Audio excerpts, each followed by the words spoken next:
Right. No, what does specifically this mean for Biden's political standing and as also Prime Minister Netanyahu's political standing, given that he's been a survivor through a lot of ups and downs? Yeah, look, I mean, I think that, I don't think it's an issue in Biden's case, I don't think it's an issue of political standing. I mean, the president, stood up and said very clearly that the United States would support Israel full stop.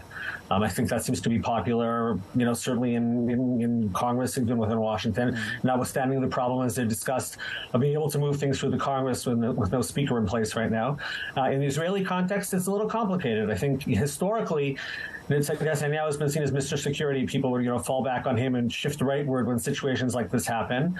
But clearly, the fact, this larger failure to be prepared in advance for this operation is taking a chunk out of his credibility as well. There's a lack of public confidence in the government. There are discussions about how to form some sort of unity coalition because right now the country needs broad-based leadership to make tougher decisions. So I think we'll have to wait and see how he comes out of it. But I mean, on the face of things, I think Netanyahu and his government right now stand to be blamed for this failure, having been in power for the past year. Shalom, I have to ask you, if we take everything that the IDF has been saying at their word, everything that Bibi has been saying at his word, everything that all of the military leaders have been saying at their word, and we do see a large-scale invasion of Gaza, how do you foresee the rest of the Arab League reacting to that? Because obviously they're having that emergency meeting. Do you think it's going to spark further tensions, or do you think there's going to be some kind of constrainment within Israel and Gaza?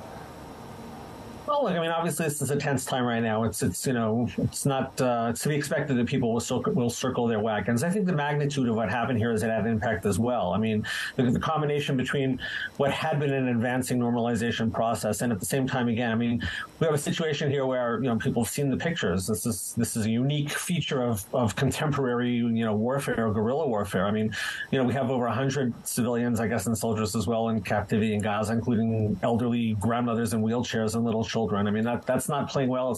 Would not be a popular position even within the Arab League, I would presume, to get up and take, strongly support what's happened here.